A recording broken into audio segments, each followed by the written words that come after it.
Sa ngalan ng Ama at ng Anak at ng Espiritu Santo. Panginoon, isugo mo ang iyong espiritu at pagpanibaguhin mo ang muka ng aming mundo. Ang ebanghelyo sa araw na ito ay mula kay San Mateo, Kapitulo 11, versikulo 28 hanggang 30. At sa ebanghelyong ito ay nag-aanyaya ang ating Panginoong Yesus. Sinasabi niya, lumapit kayo sa akin kayong lahat na nahihirapan at nabibigatang lubha sa inyong pasanin at kayo'y bibigyan ko ng kapahingahan. Pasanin ninyo ang aking pamatok at sundin ninyo ang aking mga itinuturo sapagkat ako'y maamo at mapagkumbaba ang loob. Matatagpuan ninyo sa akin ang kapahingahan. Sapagkat madaling dalhin ang aking pamatok at magaan ang pasaning ibinibigay ko sa inyo. Ang ebanghelyong ito ay tungkol sa katotohanan ng ating buhay. Na lahat tayo ay may pinagdadaanan, may mga suliranin, mga problemang pinapasan. Sa madaling salita, tayong lahat ay may dala-dala sa ating balikat ng mga krus. At minsan tayo ay totoo nang nahihirapan at nabibigatan. Minsan pa nga tayo na napanghihina na para bang napakahirap ng harapin ang mga hamon ng buhay. Ang ebanghelyong ito ay para sa ating lahat. Sapagkat sinasabi ni Jesucristo, hindi natin kailangang pasaning mag-isa ang mga krus na ating dinadala. Inaanyayahan niya tayong lumapit sa Kanya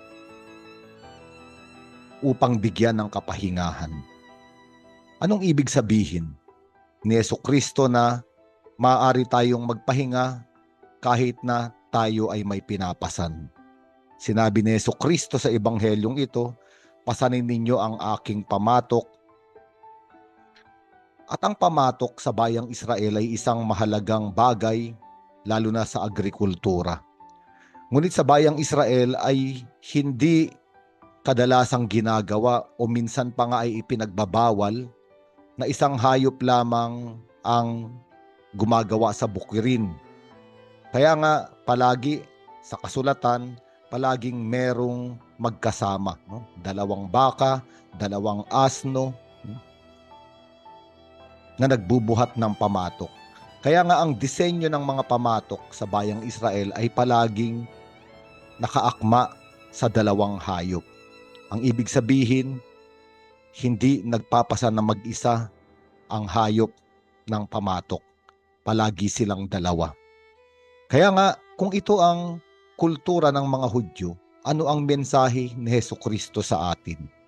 Ang mensahe ni Jesucristo sa atin, na tila ba sinasabi niya sa atin sa ebanghelyong ito, na totoo, may mga pamatok na nakalaan sa bawat isa, ngunit hindi natin kailangang pasanin ng nag-iisa. Maaari nating tawagin ng Panginoon upang pasanin ito kasama natin. Kadalasan daw ginagawa ng mga Hudyo ay pinagsasama ang isang hayop na sanay na sa pagpapasa ng pamatok at ang isang hayop na bago pa lamang. Ibig sabihin, bago pa lamang nagsasaka, bago pa lamang gumagawa, bata pa. Kaya nga, hindi masyadong mabigat doon sa batang hayop ang pagpapasa ng pamatok sapagkat may isang hayop na sanay na. At alam natin na ang Panginoong Jesucristo ang nagpasan ng krus. Lahat ng bigat ng kasalanan ng daigdig, lahat ng karumihan ng tao ay pinasan niya sa kanyang krus upang tayo ay mapatawad at mailigtas.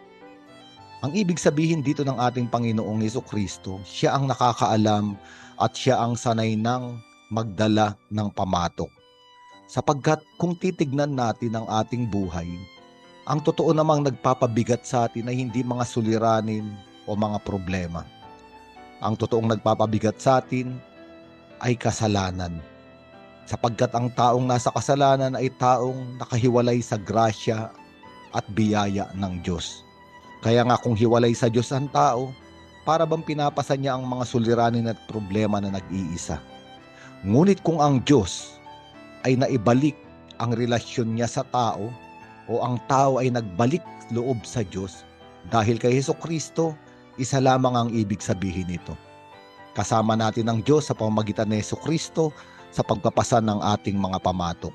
Hindi tayo nag-iisa. Kaya nga, matamis at madaling dalhin ang mga pamatok, sapagkat bawat pamatok na ating pinapasan, alam natin ay may kahulugan. Mabigat man ang ating pinagdadaanan, may kahulugan, sapagkat bawat krus na dumarating sa ating buhay ay tanda na tayo ay inaanyayahang ni Jesucristo na sumunod sa Kanya. Sabi ni Jesucristo sa ibang bahagi ng Ebanghelyo, kung gusto nyong sumunod sa akin, pasanin ninyo ang inyong krus araw-araw.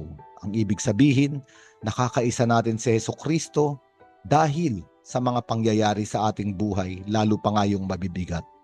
Ngunit dahil kaisa natin siya sa paglalakbay na ito, tayo ay dinadala niya sa kaligtasan. Tayo ay kasama niya, tayo ay sumusunod sa Kanya. At ating tandaan, ang pamatok ni Jesucristo, ang krus ay hindi nagwakas sa kabiguan at kamatayan. Nagwakas ito sa tagumpay ng muling pagkabuhay ng Panginoon. Kaya nga, bawat pamatok na mabigat na ating pinapasan ay hindi para dalhin tayo sa pagwawakas sa kabiguan at pagkawasak. Ngunit para dalhin tayo sa karanasan ng pagbangon at muling pagkabuhay, sapagkat kasama natin si Jesucristo sa pagpapasan ng mga pamatok na ito. At ito ay mga pamatok na banayad, mga pamatok na matamis, sapagkat sa mga pamatok na ito, nararanasan natin ang pangangalaga at pag-ibig ng Diyos. Sa ngalan ng Ama at ng Anak at ng Espiritu Santo.